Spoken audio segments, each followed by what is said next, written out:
Saludos mis queridos hermanos, hermanas, amigos, amigas, conocidos, personas que se gozan en el Evangelio, y también una bienvenida a aquellas personas que tal vez no aprecian el Evangelio de la manera como se expone aquí según la misericordia y el amor de Dios, pero lo miran desde lejos, tienen sus dudas, o tal vez son opositores. Bienvenidos, Dios les bendiga. Aquí estamos todos para crecer en el amor de Dios. Sigo aquí esta mañana con la lectura de este capítulo, de esta narración, de una de las experiencias que tuve yo en los tribunales de justicia del estado de California cuando fungía allí como traductor. Este librito se titula Se retiran los cargos y tiene una serie de narraciones que tuve como experiencias, y entonces relaciono el Evangelio a esas experiencias para que podamos meditar y crecer. Pero estas experiencias son solo para pecadores. Estas meditaciones, estos devocionales, son solo para pecadores. Los demás tendrán que acudir a otros devocionales, a la matutina. Si no quiere escuchar de la maravillosa gracia de Dios y su justicia dada libremente al pecador, puede acudir a estos otros libros, pero estos devocionales son solamente para pecadores. Muy bien, hoy tengo esta lectura: Mi abogado no me ayuda. De paso, le suplico que se suscriba al canal, le dé un like, esto nos ayuda a difundir mucho más. Y si usted ve allí una ventanita, un icono de dar una ofrenda, una donación, no se detenga, por favor, que bien que se necesita para llevar a cabo este ministerio. Mi abogado no me ayuda. Mis queridos hijos, escribió el apóstol Juan, les escribo estas cosas para que no pequen. Pero si alguno peca, tenemos un abogado que defiende nuestro caso ante el Padre. Es Jesucristo, el que es verdaderamente justo.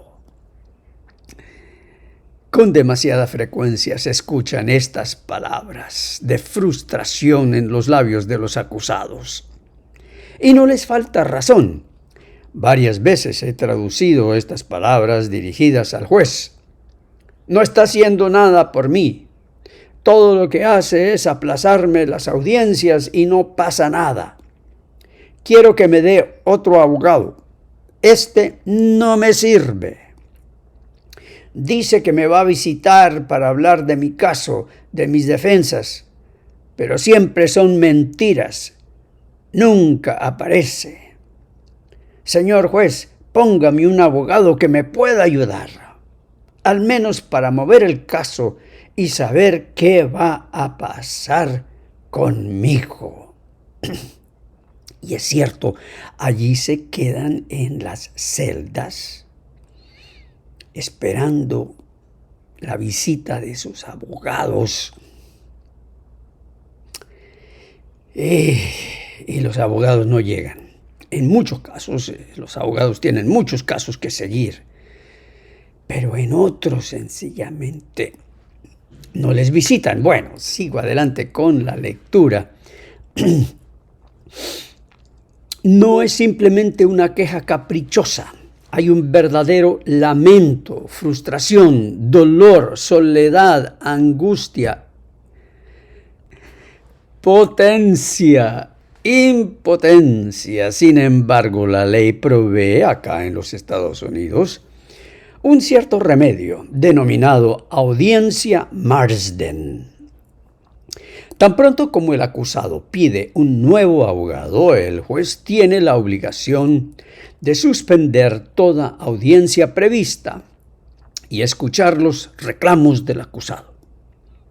La sala se despeja y el acusado presenta su caso de manera confidencial.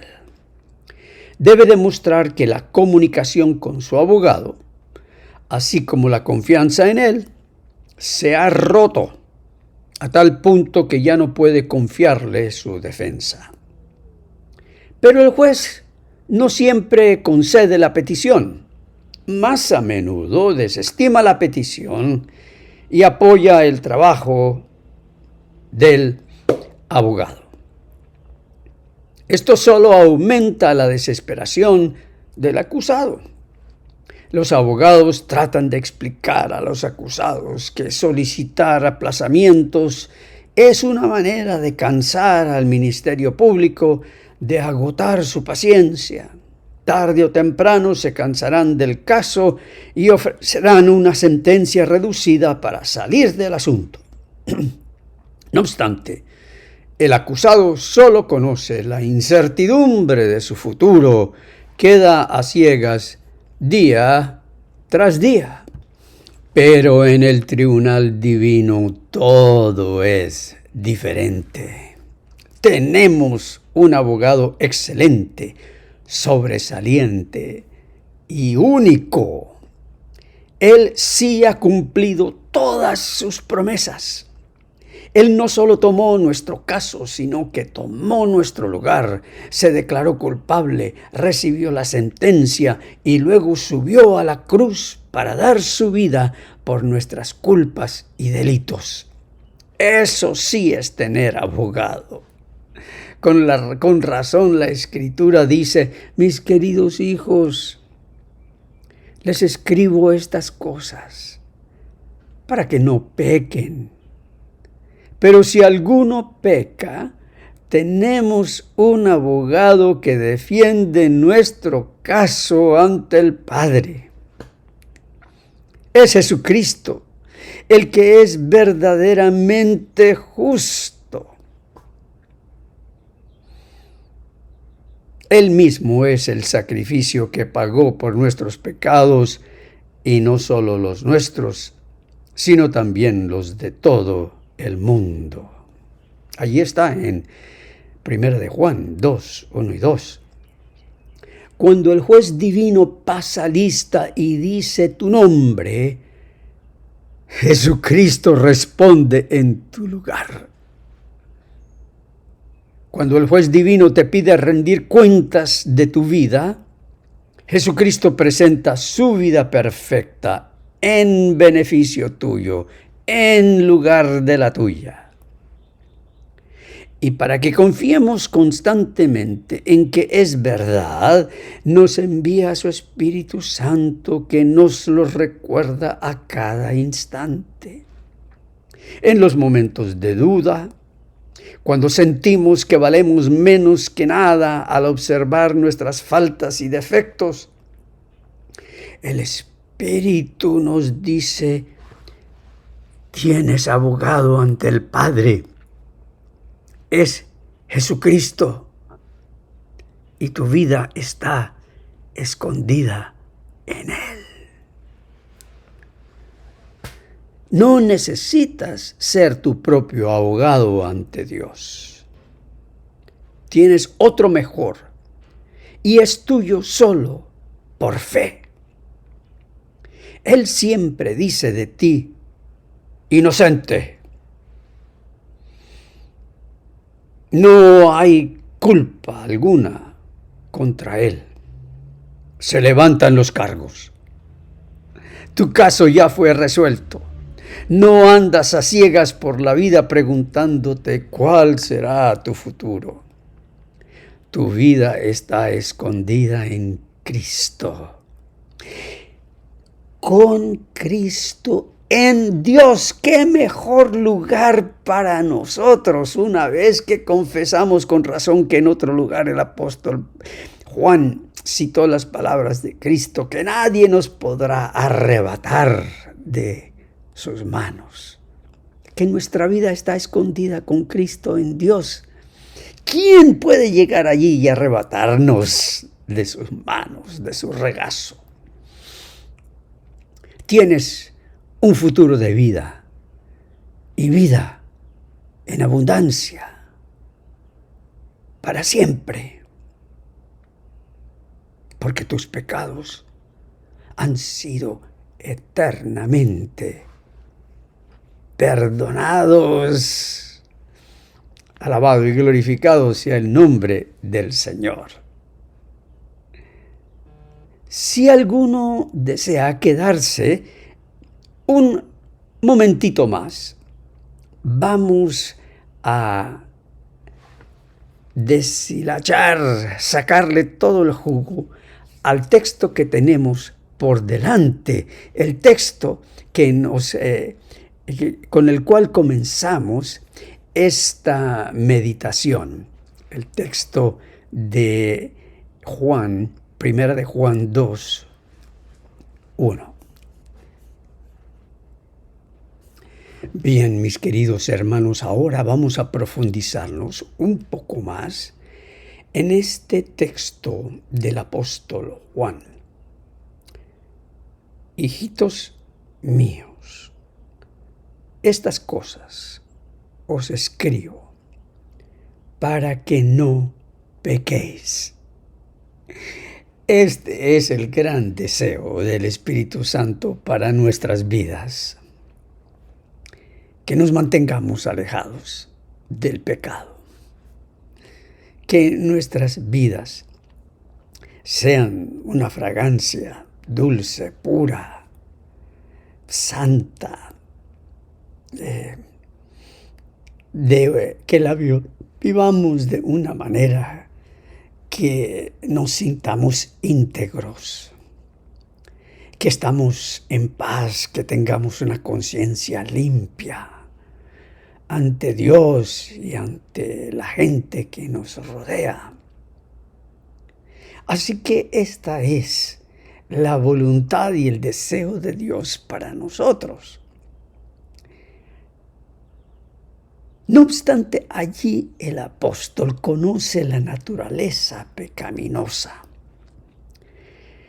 de nuestras vidas y por eso dice, y si alguno hubiere pecado. Qué manera más paternal y pastoral.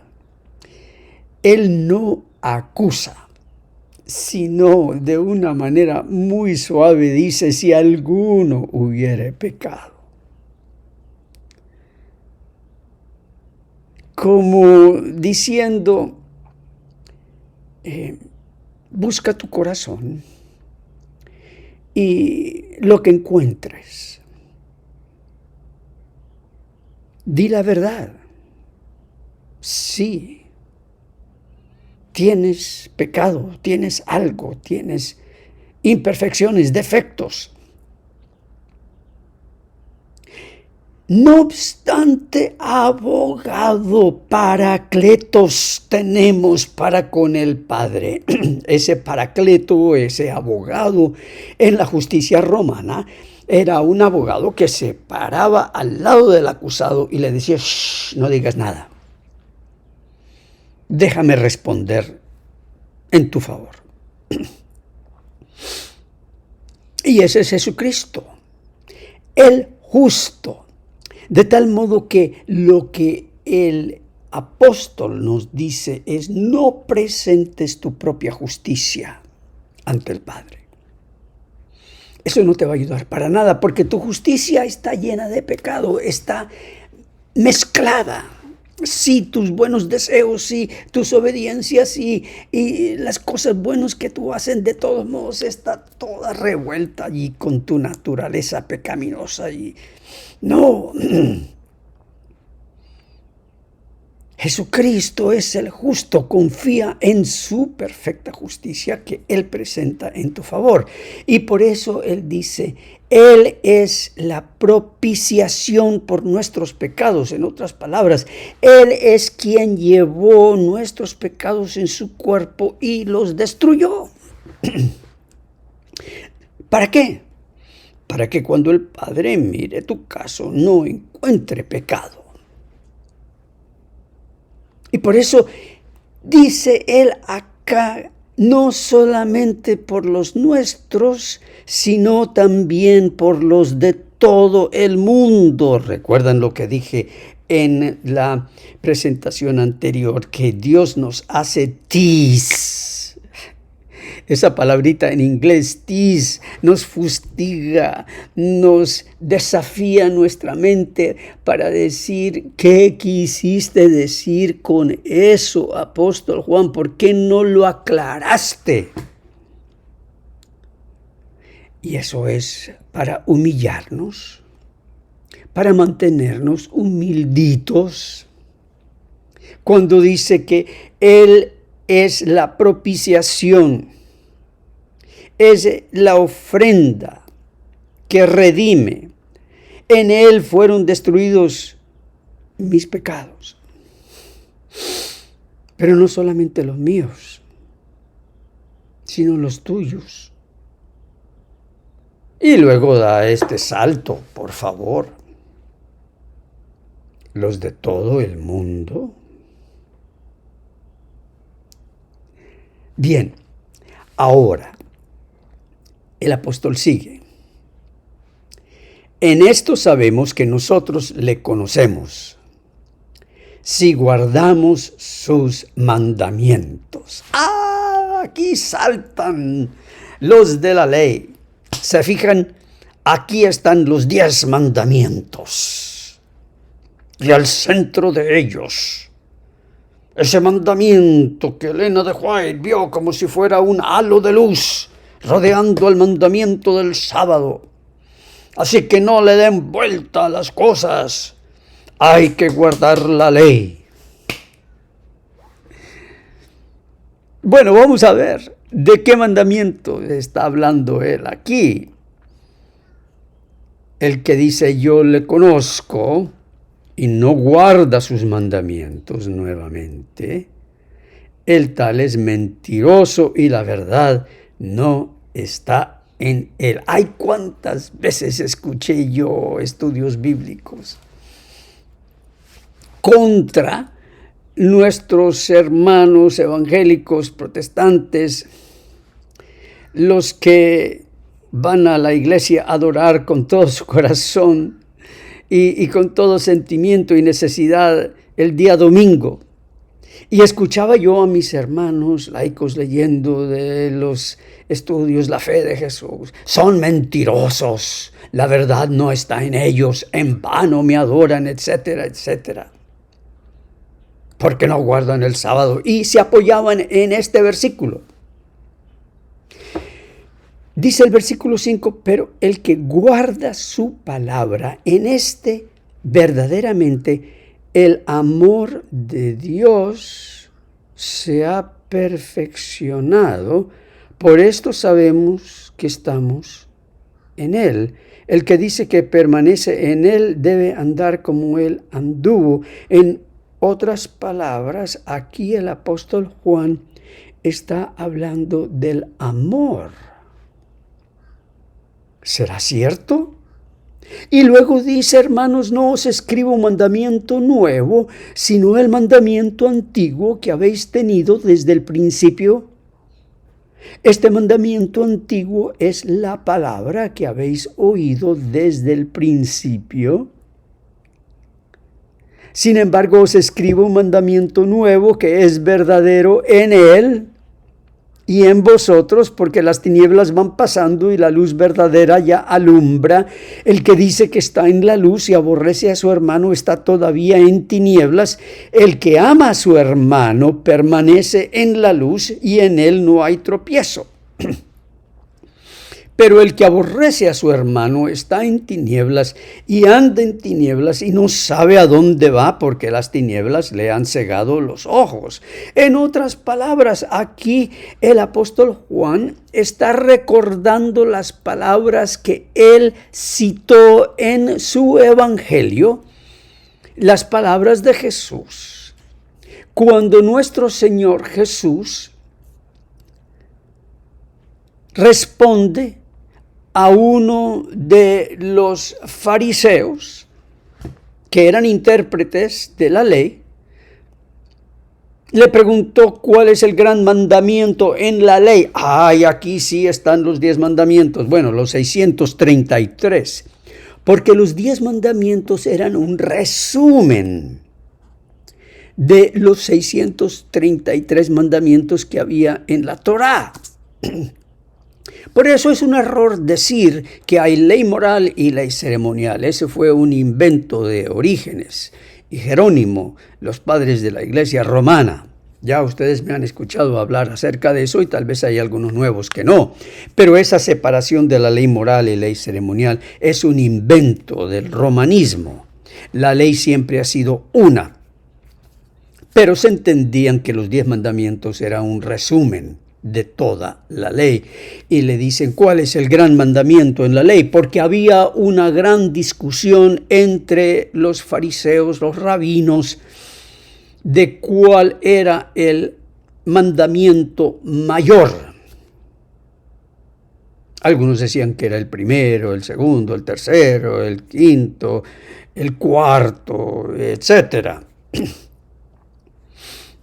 Y vemos aquí a Jesús haciendo algo maravilloso. Jesús le saca el cuerpo a la ley. Aquí Jesús le saca el cuerpo a la ley, por más que esto ofenda a muchos. Se agacha y deja que la ley le pase por encima y por un lado. Y él dice, amarás al Señor tu Dios con todo tu corazón.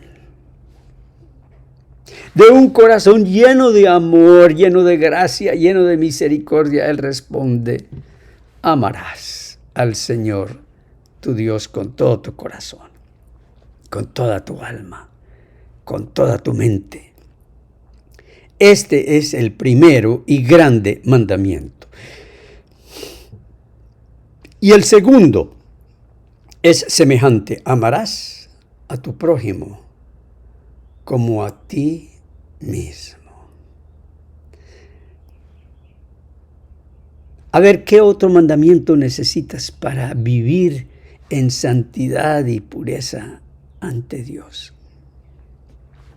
Y si no, abogado tenemos para con el Padre. Y el Señor Jesús dice, de estos 2 mandamientos depende toda la ley y los profetas. Es decir, antes que tú me cites el 4º mandamiento, muéstrame dónde está el amor de Dios hacia Dios y hacia el prójimo.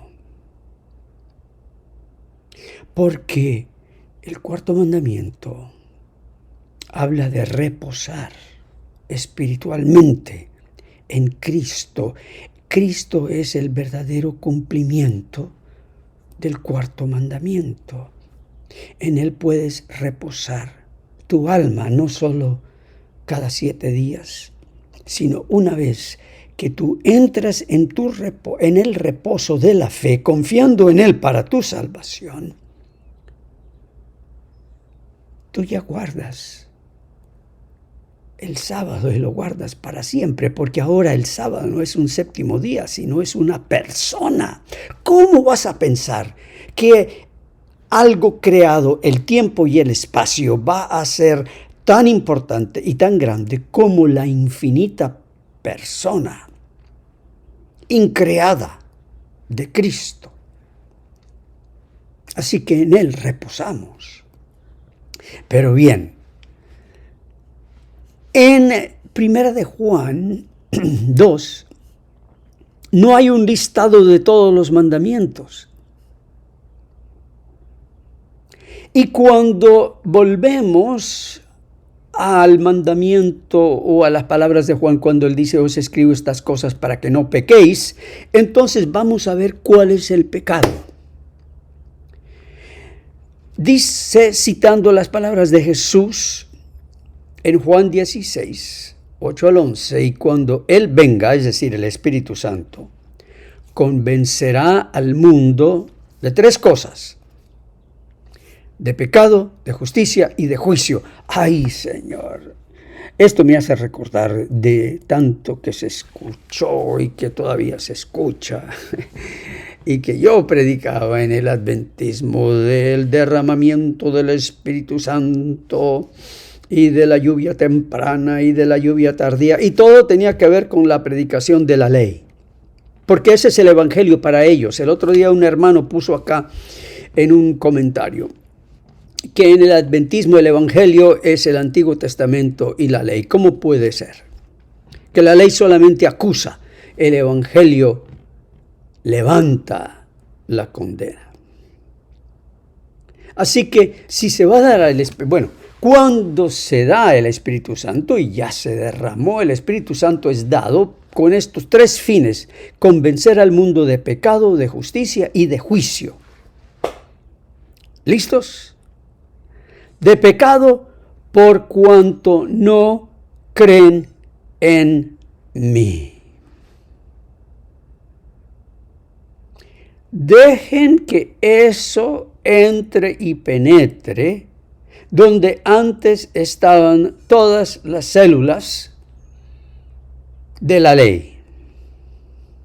¡Ay, cuán rápidamente!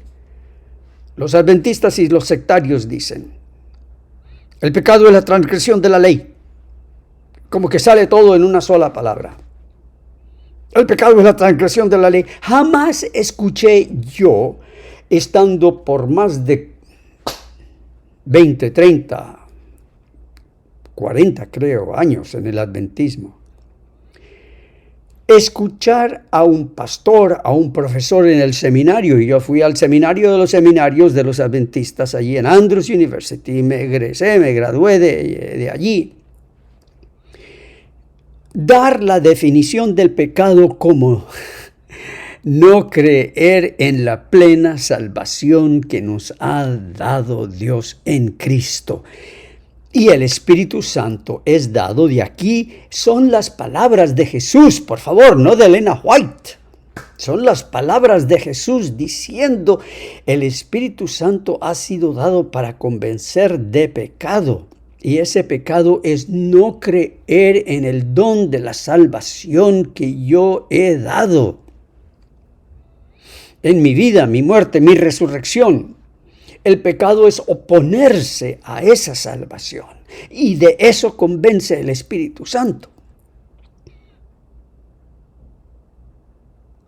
Luego dice de justicia. ¿Por qué dice de justicia? Por cuanto voy al Padre y no me veréis más. Es decir, Jesús hiló una justicia perfecta. Y solamente una justicia perfecta puede ir al Padre. Y luego esa justicia queda fuera de nuestros ojos para que sea nuestra solamente por la fe. Esa es la obra del Espíritu Santo. Nos convence de pecado. No hemos creído en su obra completa. No hemos creído en su justicia. Pero Jesús nos dice: la verdadera justicia está en mí, y la prueba es que yo resucité y ascendí al Padre.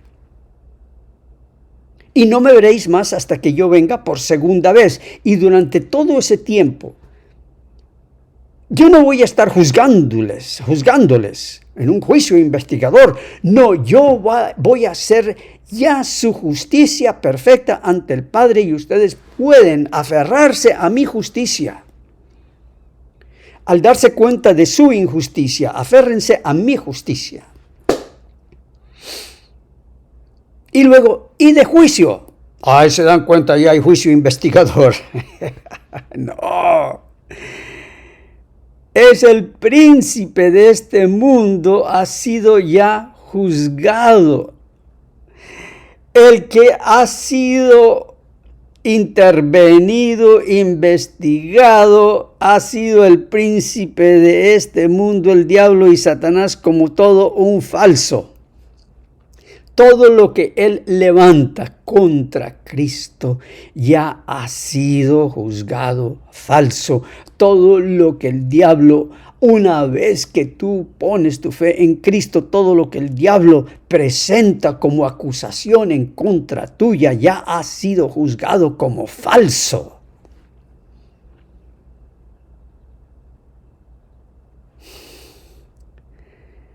¿Qué juicio investigador ni qué nada? Ese es un invento para salvar cara de ese tremendo fracaso de octubre 22 de 1844. Todo ese invento, es un rollo. El Espíritu Santo fue dado para eso.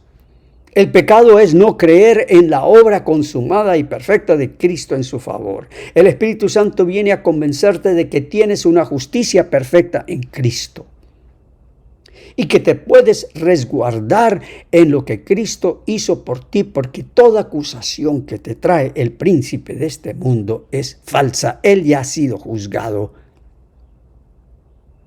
Su imperio de la muerte ha sido quebrantado por la resurrección de Cristo y Él fue resucitado para dar testimonio de que tú fuiste justificado por su vida y por su muerte. Alabado sea el nombre del Señor. Y es por eso que el apóstol Pablo, meditando sobre todas estas cosas, dice, y ser hallado en Él. Estos son sus pensamientos al fin de sus años de ministerio. Un ministerio en el cual él había dado todo. Pero él dice, cuando termine mi vida, yo quiero ser hallado en Él, no teniendo mi propia justicia, que es por la ley, sino la que es por la fe de Cristo. Esa justicia anterior que nosotros vimos acá en Juan 16. La justicia que es de Dios por la fe. De tal modo que sí tenemos abogado y nuestro abogado nos sirve. Vivamos en Cristo, vivamos en Él. No dudemos de nuestra salvación. Somos carne. Dudaremos. El enemigo nos presentará todos nuestros defectos y nuestras cosas. Pero hay que decirle, fuera, enemigo, fuera. Yo tenía unos hermanos evangélicos, carismáticos, pentecostales allá en Barranquilla y participaba con ellos en una estación de radio y allí ellos oraban por las personas que sufrían enfermedades o sufrían desengaños y problemas en sus vidas y ellos oraban ¡fuera! Igualmente así nosotros debemos decirle a las dudas, a los susurros del enemigo, ¡fuera! Porque tenemos en Cristo una justicia perfecta y nuestros pecados han sido eternamente perdonados. Alabado y glorificado sea el nombre del Señor Jesús ahora y para siempre. Amén.